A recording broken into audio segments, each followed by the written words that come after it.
চলে গিয়েছি আমি পার্কের থেকে একদম পুরো পার্কটা ধরার চেষ্টা করলাম। সেখানে দেখুন কিভাবে খেলাধুলা করছে বাচ্চাদের বিনোদন মহিলা এবং বাবা মা সকলে মিলে বাচ্চাদেরকে বিনোদন দেওয়ার চেষ্টা করতেছে। তো অনেক দিন পরে লং ভিডিও নিয়ে আসলাম। হ্যালো লাভলি গাইস, কেমন আছেন? নিশ্চয়ই ভালো আছেন। আমি আলহামদুলিল্লাহ ভালো আছি বলেই তো ঘুরতে চলে আসলাম।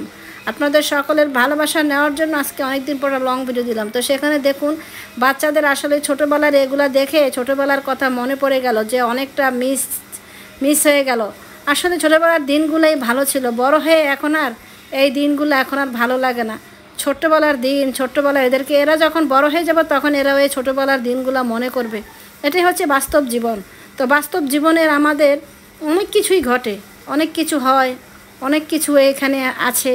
তো যেখানে আমি চলে আসলাম এই পার্কটা প্রায় খুবই এতটা সৌন্দর্য, বাচ্চাদের বিনোদনের মতো আছে।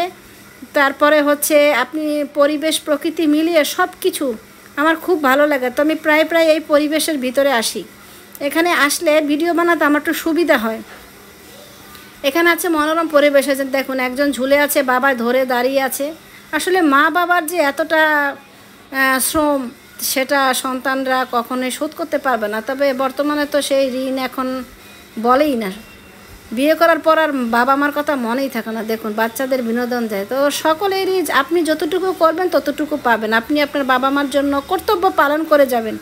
বাবা মা যা ইচ্ছে তা করুক, সেটা কোনো বিষয় না। আপনার কর্তব্য আপনি পালন করতে পারলে আপনি সাকসেস। তো দেখুন এখানে আবার ছবি তুলতেছে, ভাই বোনকে বসিয়ে দিয়ে এখানে আবার অনেকে সেলফি তুলে আনন্দ করে। এখানেও অনেক কন্টেন্ট ক্রিয়েটর আছে, ছবি তুলে ভিডিও বানায়। সেখানে তার ভিতরে আমিও একজন কন্টেন্ট ক্রিয়েটর। তো যাই হোক, এই খেলাগুলো ওরা খেলে আমি অনেকটা মিস করছিলাম। যাহাইরে আমি যদি এরকম করতে পারতাম, কিন্তু এখন তো করতে পারবো না। ওই মেয়েটা করে হাত ব্যথা করতেছে, ঝুলতেছে।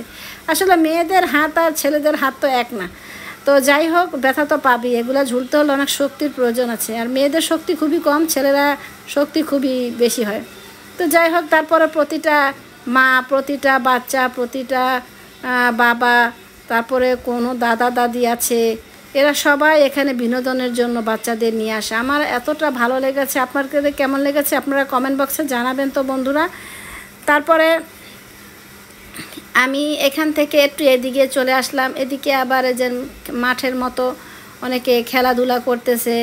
অনেকে এখানে বেশিরভাগটাই এই ঝুলাটা একটু কষ্ট বেশি দেখতে পেলাম, যে সবার এটা আগ্রহটা একটু বেশি। তো এখানে ঝুললে হয় কি একটু মানুষের নাকি লম্বা হয় ঝুললে।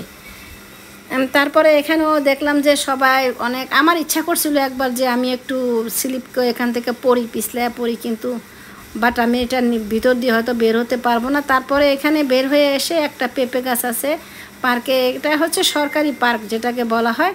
এই সরকারি পার্কে হচ্ছে অনেক গাছগাছালি লাগানো আছে, পরিবেশ সুন্দর ভিডিও করার মতো। তো পার্কে অনেকগুলো পেঁপে ধরে আছে। পেঁপে গাছটা আমি একদম পুরোটা ধরার চেষ্টা করলাম। যদি ভিডিওটা ভালো লাগে অবশ্যই পাশে থাকবেন বন্ধুরা। আপনাদেরকে পার্কটা ঘুরিয়ে দেখার চেষ্টা করলাম। ভালো থাকবেন, সুস্থ থাকবেন, আমার জন্য দোয়া করবেন। আল্লাহ হাফেজ।